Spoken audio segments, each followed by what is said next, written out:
Hi everybody and welcome to SA Rugby Magazine. I'm Kevin Ferguson. I got Mark Keohane and Ollie Keohane. Hey guys. Let's chat about the Rugby Championship. And tell me if I'm wrong.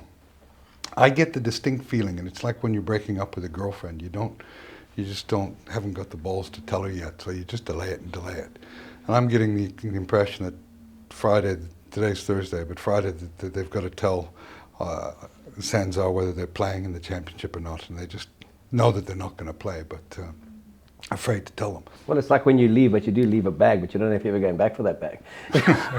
And all indications, we've been speaking about it for the best part of 2 months, that we would be lambs to the slaughter if we didn't get back into domestic rugby earlier. New Zealand had played a whole Aotearoa competition. They'd played a North versus South. They'd been playing in the Mitre Cup, and they've already had one Bledisloe Cup test, and they have another one on Sunday. We would have to leave on Saturday to quarantine in Australia for 2 weeks before we get our first game. Why do that? Take 45 players out of our domestic competition, go there, get hammered, when everything points to us being able to say we're not conditioned to play in a tournament like that. The COVID situation in South Africa is not allowed for that. We're only second week into our domestic competition, so contractually they break nothing. I think the broadcaster would understand that. What I do like is the old South African mentality would have been beholden to Australia and New Zealand. We would have been the country cousin who feels we have to be there because of isolation. And for the first time, you get the distinct feeling we're making rugby decisions that's good for South Africa and good for the Springboks. And you said it a while ago, Kev, who would go and play under those conditions? New Zealand wouldn't come here. No. And I hope all indications are that New Zealand time Friday morning, our time tonight, that they will let them know that they're not playing for these reasons, and that the next 3 months are going to be dedicated to the best South African-based players playing in Super Rugby Unlocked and the Currie Cup competition. And we'll have this extended trial into next year's Pro Rugby. And the first time we'll see the Springboks competitively in action will be in the Lions, 3 tests against the Lions. There'll probably be one warm-up test, possibly in Bloemfontein. But yeah, I would be hugely surprised if there's any talk of us going. I know the news early in the week was that South Africa had suggested they go later and they play 3 matches, one against Australia, one against New Zealand, one against the Pumas. I think saying that, known it can't be done, because where does it put their tournament? And let them play their tournament with 3 teams, play as many Bledisloe Cup tests as they want, play Argentina as much as they want, and let's write this year off internationally and get our players geared up. No psychological damage, nothing done towards the World Cup win. And when the Lions come next year, 2021, it's the world champions against the best of the four UK nations. Yeah, I agree with that, Mark. We've been saying all along that it would be lambs to the slaughter. There's no upside for South Africa other than the financial reward of the TV rights. There's nothing in the world champions going over half undercooked, playing those teams that have been playing for months now, and are starting to take shape and looking like decent rugby clubs. There's nothing in it for us. And I'm a betting man, so if I'm betting on it, I'm saying that South Africa tomorrow break up with the girlfriend and say, look, we're not coming. We're coming home. Ollie? Yeah, I mean, I think it's a player welfare thing too. So aside from the psychological stuff that we've been talking about in terms of world champions going over and then being made to look like they're not world champions, it's, guys have been conditioned in like a 10-week tournament in Australia and New Zealand. Like you said, they're still going to play 2 Bledisloe Cup games before that. The South African guys might have like 4 or 5 games each under their belts at best if we went over, So then you're also looking at, if you're going to send over a squad of 45, probably have to play most of them. You're looking at injury rates too, and that carries over and translates into your 2021 season. So rather take the hit for 2020 in a year that's kind of like you're taking hits everywhere else, and then look to ensure a bit more of a long-term plan. So yeah, hopefully we wake up and do make that call on. But what I do like about everything that I've been seeing and then reading and then hearing is we really have got our situation sussed in South Africa at the moment, and we have had for the last probably 18 months. When it comes to the Springboks, when it comes to SA Rugby, it comes to contracting, it comes to transformation. And there's not an arrogance about the way the message is being relayed either. Yeah. There's this absolute, if it doesn't work for us, we're not going to do it. And I think that's been a huge influence with Rassie Erasmus coming in and Yuri Roo trusting him to say, you make the rugby decisions, I'll make the financial, operational decisions. So there's a CEO that looks after the professional aspects of the game, but doesn't try and interfere with his director of rugby. He brought him back for one thing, make us strong again, make us one of the most sought-after rugby nations, put the pride back into Springbok rugby at all levels, be it sevens, under 20s, into our domestic game. And we look so calm, and New Zealand just looks so absolutely shattered and chaotic in everything they're doing, from their coaching appointments, the way they handled it, the way they've handled the Sanzar relationship, the way they handled telling the world they're going to play on their own, their arrogance that they've shown towards Australia. You would have think that they'd pumped England 32-12 in a final and not got hammered 19-7 in a semi-final.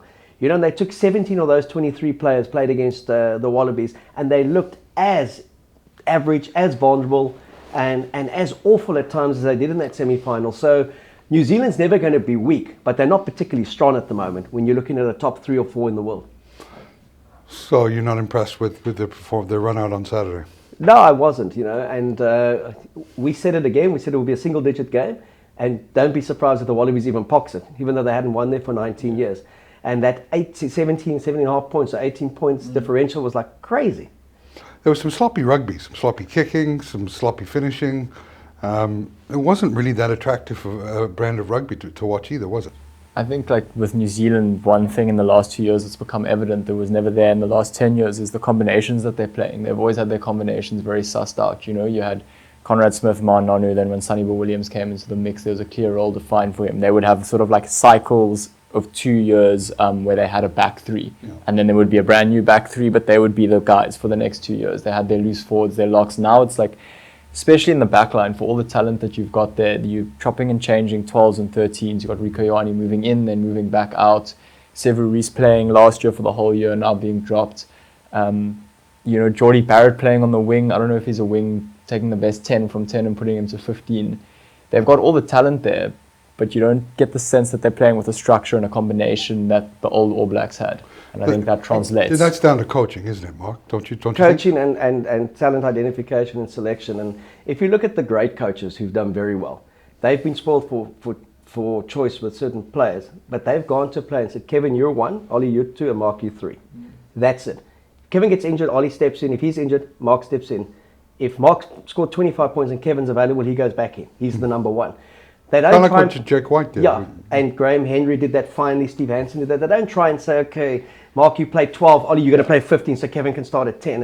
And your 15 best players aren't necessarily your best 15. And just to go back to your point earlier, Kev, everyone was raving about the game because it went to 88 minutes. It had a dramatic finish.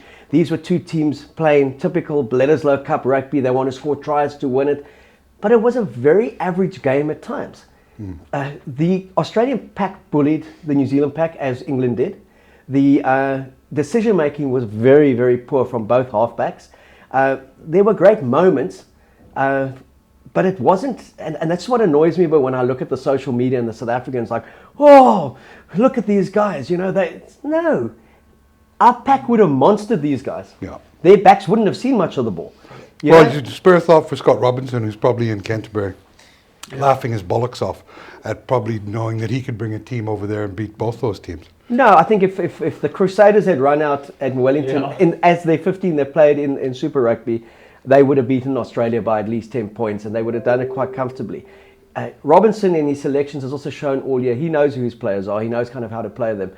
As Ollie would say, New Zealand could pick 5 backlines that are equally good. They just don't know which one to pick, and they don't have a pack that is good enough to compete with South Africa at the moment and in England and potentially a Wales in terms of really a mongrel pack. You know, there used to be that old days when you'd pick, we were chatting coming in this morning, when you'd pick a World 15 in that 10-year period of the All Blacks, and there'd be 12 All Blacks in that World 15. At the moment, you'd be lucky to get 2 All Blacks in a World 15. It'd be Barrett on form, Brodie Retallick when he plays.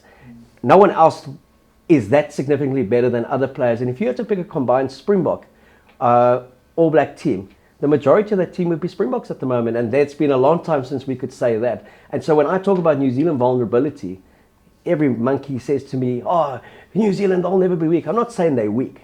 They're just not these gods on a pedestal at the moment that we should be fearful of. And that's what I love again is this, you know, New Zealand would have told us, up yours, we're not coming a long time ago. And for the first time, we're saying, thanks guys, but we're not coming. And maybe see how good this competition is without South Africa, where your big game is Australia and then Argentina. It's not a great competition.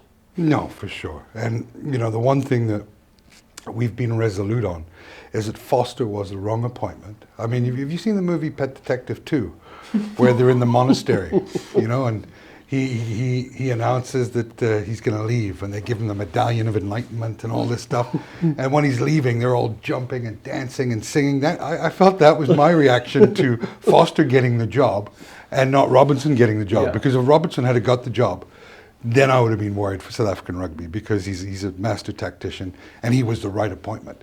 But egos and various other things got in the way, and they appointed the wrong guy. And we were chatting off camera about Plumtree. And now, you know, Plumtree's way into the coaching position would have naturally been through attrition of Foster going on, retiring, hopefully with success. But I don't get the impression that Foster's going to stick around. Look, He'll be like a barnacle. You'll have to get rid of him. But I mean, and his contract's only for 2 years.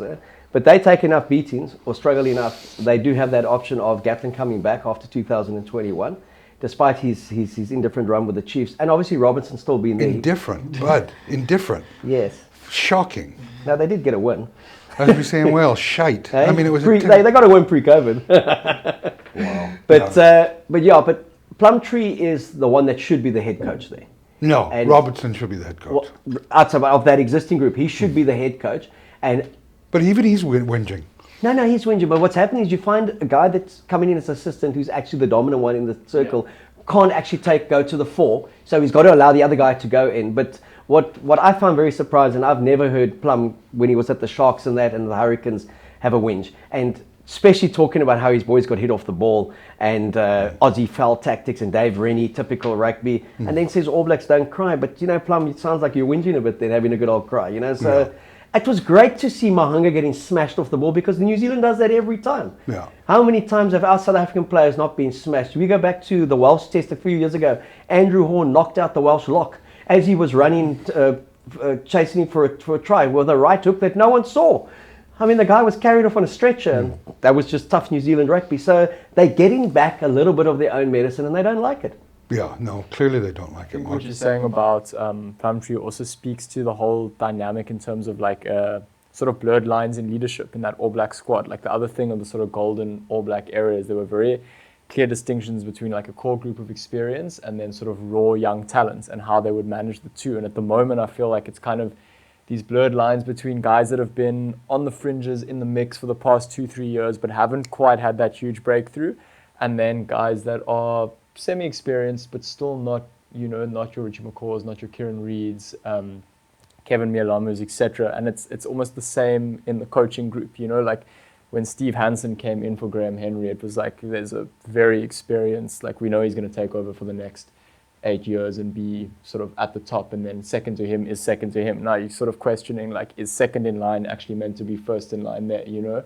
could look at Bowden Barrett and Moanga and think you've got your most experienced best 10, but now you're putting him at 15 to make way for young talent. What does that say to a team dynamic too, you know? Yeah, you're right. I mean, it's. I wonder how much of it is cyclical, Mark, in terms of a life cycle of a team, and with legendary players like McCaw and Carter and all these guys.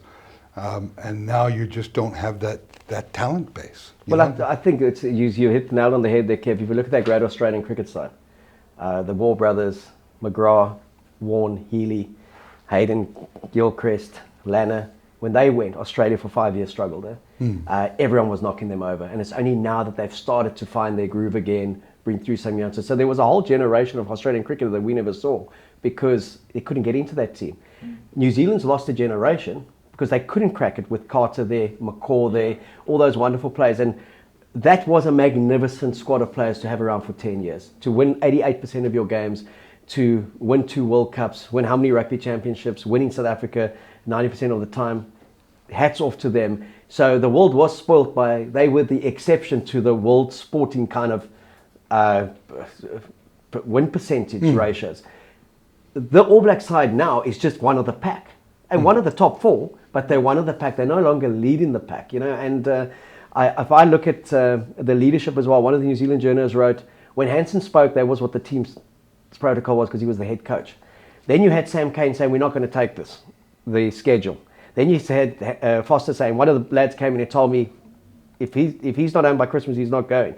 He won't reveal who the player is. And they're like, but is he playing on Saturday? He said, he could well be. all of a sudden you're finding the players are running the show, the assistant coach is running the show, the physio is running the show, and there just doesn't seem to be that mongrel and that hard edge about this All Black side under Foster. And people say they played one game, but all the pre-build-up, Fozzie's a good guy, and they need someone with a bit of edge. And Robinson may be a good guy, but he's a hard guy, and he's a forward, and he kind of knows what he needs to win competitions. Isn't that the kiss of death? He's a good guy. Yeah. In anything. Without a doubt. But he's a good guy, Kev. It's like and Rennie, Dave Rennie was also not given his dues in New Zealand. He went to Glasgow, did very well. When New Zealand was struggling in under 20s, they got arrogant. They won a few titles and they said they don't know if they want to play in the under 20s. Then they couldn't win for a while. Rennie comes in and he wins 3 in a row. Brings through a great bunch of players, starting with Sam Whitelock, that era. Then they decide that they don't want to play in it anymore, but they do. Then they don't win for a while. Robinson comes in and breaks that hoodoo again. Robinson goes to the Crusaders. They haven't won anything for 8 years. They get into the playoffs. He wins 3 tournaments in a row, and he wins a 4th one now, and he wins the domestic competition. Rennie goes to the Chiefs, perennial underachievers, always 10th in the table.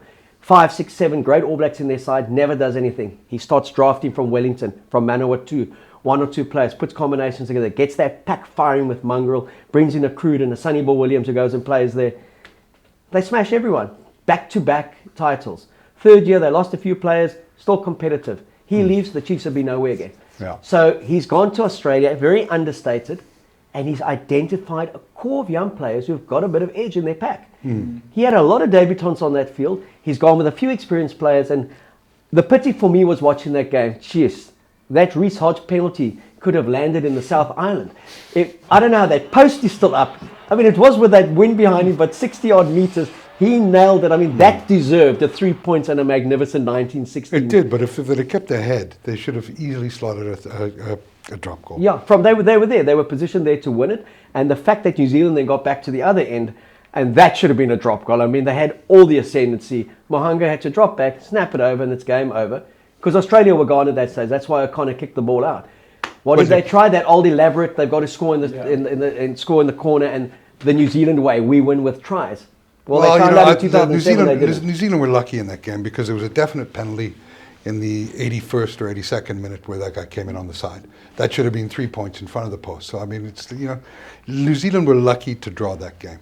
No, they certainly got out of jail. Which brings me to my next point. If you lost money on the rugby this weekend and on Australia, you clearly didn't watch our show. Because I think my comment was ridiculous, the handicap. Yours was somewhere along the line. It was 17.5 point handicap was just absolutely criminal. Great for bettors, and we jumped all over that. Like you said, the market still moved by 10, by 0.10. So it was 1.75, 17.5, and it was 1.85 just before the game, weirdly enough. And even weirder, they haven't really changed much. It's 14.5, plus 14.5 in Australia. Yeah, 14, 15.5. Look, to me, again, if someone makes the same mistake, you got to punish it. It's the right bet. I'm certainly putting money down on taking the handicap at plus 15.5 for Australia. It's a game that Australia could pox, and it's a game that I see single digits at best for New Zealand. There's that one thing where a team doesn't, and the All Blacks traditionally haven't always started well in the international season. Like an 11-6 win against Ireland, and they stick them by 50 in the next test. Because they were good enough to stick them by 50, and you can just see these guys have been together for 5 days and that. I don't see this New Zealand team being good enough to dominate Australia up front, settled enough in their backs to actually put them away by 20 points. Well, I don't see the team either. Yeah, I don't see New Zealand being strong enough under the Foster era to put away any top nation by 15 or 16 points. Yeah, I just don't think they're going to, like you said, they don't have a settled backline. I don't see them putting out the same team. So it's not a case of like, this team goes and plays on the Saturday and they win 11-6, and the next Saturday the same team's now been together for 2 weeks and they win 56 or whatever. I think they're going to chop and change a few. Bowden Barrett's going to come back in. They're probably going to make some adjustments, and it's going to be like, once again, a second sort of rotation of guys playing, And the thing for me is Rennie is like, we're not celebrating because we had a poor decision. We practiced the drop goal all week. We didn't take it. James O'Connor said it's his fault. At 10, he should have controlled the game more. How did you think he played? I enjoy James O'Connor. Yeah, I like seeing him back. I thought his kicking was shit. No, but he's not a 10. To me, his best position has always been 12. where he started. He was a 17-year-old boy, schoolboy. He played against Ma Nono in his debut for the Force against the Hurricanes. You know, could have played for South Africa, could have played for Australia, could have played for New Zealand because of his parents. So grew up in New Zealand. I think his mom's South African. Just one of those wonderful players, a bit like France Steyn. They went overseas and but he lost his way a bit in France. England came back. It's just great to see him play Test rugby. But I think he gives Rennie a lot of confidence that he's a matured young kid. He's been around the block. And, you know, that young team that they settled in Christchurch in quarantine for 2 weeks, everyone writing them off. Rennie knows those New Zealand players. He's a New Zealander. He's been there all his life. What he would have told them is they're not Superman. They're no different to you. They'll fear you as much as you fear them. And he gave them that confidence. And they would only have known that after 88 minutes. You know what? We actually should have beaten these blokes. Yeah. Where the New Zealanders are thinking, one of ours is now on that side, and they should have beaten us. So if they go to Eden Park on Sunday and lose Australia, they'll say, we've lost here for 20 years in a row. What's the big deal? We'll see you in Australia for the next 2. If this New Zealand side struggles one more time, it's like you've had a home game at Wellington, you've had a home game at Eden Park against a new look Australian side. We haven't even played England and South Africa yet. What now? And you can just see that pressure builds very quickly in that country. They're not used to losing 2 in a row. Their last 3 games have been defeat, loss, and draw. And their last 4 years at Wellington have been 2 draws and 2 defeats. So, you know, stay away from Wellington, New Zealand. But they go into their fortress. I still expect them to win just based on that. Yeah. But a single digit for me again. And I think Australia, under the Rennie era, are going to find a harder edge that they haven't had for a long time. So you're saying that plus 15.5 is a gift? Yeah. Yeah, take the points. Ollie? Well, I'll be taking plus 14.5 even, because I think that's still more. They still have to score more than 2 tries then. Yeah. I don't think they will. I think at best for New Zealand, it's an unconverted try and a penalty, 8-point win. But again, it's one of those things for me. It's either going to be an 8-point win or Australia is actually going to pox like 1 or 2-point win. Yeah, look, covering 14.5 for any team is difficult because if you're up by 20 or 21 at the end of the game and you allow an easy try to come in and all of a sudden, you know, in rugby, in sports, there's no such thing as a play that doesn't matter. So I'm always wary of those handicaps. And New Zealand just aren't good enough to beat Australia by 14.5. So for me, that's the Aussie! So score lines, guys, for this weekend? I think it'd be 28-23 to New Zealand, somewhere around there. Yeah, I'm gonna go 25-16. 27-19 for me. You know the interesting thing on scores. You know what Rennie said 2 days before the first test? We reckon we need 19 points to win this test. Wow. We think our defence can keep them down to 18. We need 19, and no one's really. Yeah. No one's talked about that. No one's talked about that, but that's how he felt because he spoke about defence, aggressive defence, being a strength, not their attacking game. And he said teams that have beaten New Zealand and beaten them well have just defended for 80 minutes and been so aggressive, upset their rhythm, and kept the scoreline fairly, kept it down. Yeah. And that England semi-final being the most brutal illustration of that. New Zealand were lucky to get 7. England could have got 30 points that day. So I felt their defence was very strong, very aggressive. And well, if he's targeting only giving up 19, that means to win your bet, you just need 5 or more points. But I think for them to win at Eden Park, they would need 30 points. Who, Australia? Australia. Yeah. I think New Zealand's good enough to get 28-29. Australia would need 30, and I'm still trusting history here. The Fortress, where they haven't really lost for so long, and a 5-point win. Okay, well, still good value to take the point. Hopefully we're right, and then South Africa don't go to the matric dance in Australia, and that will give the Currie Cup and / Super Rugby Reinvented, whatever it's called. Unlocked. Sorry, God, I don't know what all the marketing terms. Yeah. So Super Rugby Unlocked, it'll give it that gravitas of having strength versus strength, and getting to see a real competitive. Local competition for the first time in, decades. Yeah. First time in decades. It can only be good for South African rugby to actually have our top guys playing against each other, you know, and getting some kind of rhythm going domestically to translate into an international season. Do you know, for 3 full months, we've got every single player available to play every single weekend. I think is the most fantastic thing for our game. The one thing we did see when New Zealand were the first ones back, there was a different buzz to their domestic game than we have seen for the last 15 years with Super Rugby. People were interested in it. It was a bit like going back to the days of the NPC. This will be like giving us back. Competitive too. Yeah, giving us back that like. I want to watch the Cheetahs play the Bulls when it's full strength sides. I want to watch the Stormers play when it's not half a Vodacom Cup side running out. And it gives Rassie and Jacques Nienhaber a 3-month full-on trial before they go into pro rugby, which is going to be another trial. So you can take talk of who should play for the Springboks this year in Canada. The Springboks aren't going to play. And so everything is around how good is the preparation for the next 7 months going to be for the biggest sporting event in South Africa since 2010 Soccer World Cup, the biggest rugby tour in the world next year, the British and Irish Lions in South Africa. And it's kind of the stars are aligned where the world champions haven't played since hammering England. And who's going to be on that plane coming this side? Most of that England side, with the help of Ireland, Wales, and the odd Scotsman. So it's setting and the odd Slogan. It sets up, and Scott Robinson apparently. It sets up everything for a wonderful series. But I'm loving the fact that the talk is that they won't go, and that we will have all those players available for.